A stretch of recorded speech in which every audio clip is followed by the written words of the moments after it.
লিটনকে আমরা ব্যাকআপ হিসাবে চিন্তা করব, কিন্তু আইসিসি ইভেন্টে আবার সবসময় লিটনের পারফরমেন্স কিন্তু ভালো। জিম্বাবুয়ের বিপক্ষে প্রথমবারের মতো টি-20তে জুটি বেঁধে 101 রানের দারুণ পার্টনারশিপ দেখান তানজিদ তামিম ও সৌম্য সরকার।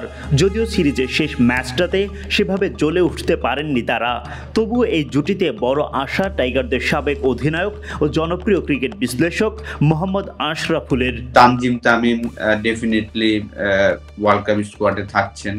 লাস্ট পাঁচটা টি-20 ম্যাচে তার 2টা 50 আছে এবং বিপিএলটাও চমৎকার খেলেছেন।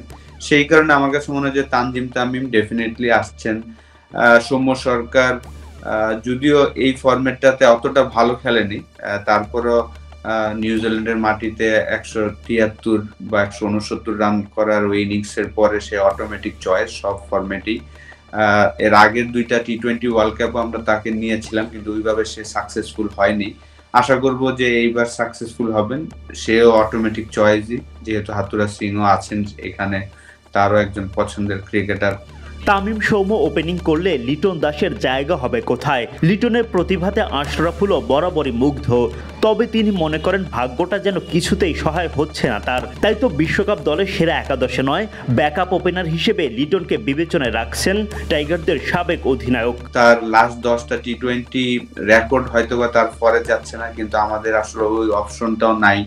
কিন্তু আইসিসি ইভেন্টে আবার সবসময় লিটনের পারফরমেন্স কিন্তু ভালো। আমরা যদি দেখি যে 2021-22 টি-20 ওয়ার্ল্ড কাপ যত সমালোচনাই হোক, লিটন কিন্তু ভালো ক্রিকেট খেলেছেন। বিশেষ করে ইন্ডিয়ার এগেনস্টে চমৎকার একটা ইনিংস খেলেছিলেন, 60 রানের। আনলাকি রান আউট হয়েছিলেন, না হলে ওই ম্যাচটা আমরা আউট হওয়ার পরেও জেতা উচিত ছিল, আমরা বাকি ব্যাটসম্যানরা পারেনি।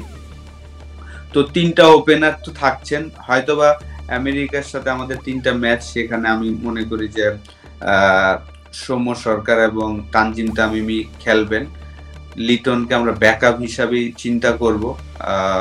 তার যদি 3টা ম্যাচে কেউ একজন ফেল করেন, একদম খারাপ খেলেন, তখন হয়তোবা আমরা তাকে ওয়ার্ল্ড কাপে শ্রীলঙ্কার এগেনস্টে চিন্তা করব। তার আগে আমার মনে হয় না যে আসলে তাকে চিন্তা করা উচিত। সে টিমের সাথে থাকবে, প্র্যাকটিস করতেছে, হার্ডওয়ার্ক এটা করে, তারপর কারণ অনেক সময় লাকটা খুব ইম্পর্টেন্ট। এখন হয়তো তার লাক ফেভার করছে না, সামনে ডেফিনেটলি লাক ফেভার করবেন। ক্লাস প্লেয়ার, এটা নো ডাউট, কেউ অস্বীকার করবে না। তো 3টা ওপেনার থাকছেন এখানে। লিটনকে আমরা ব্যাকআপ হিসাবেই চিন্তা করব। তার যদি 3টা ম্যাচে কেউ একজন ফেল করেন, একদম খারাপ খেলেন, তখন হয়তোবা আমরা তাকে ওয়ার্ল্ড কাপে শ্রীলঙ্কার এগেনস্টে চিন্তা করব। তার আগে আমার মনে হয় না যে আসলে তাকে চিন্তা করা উচিত।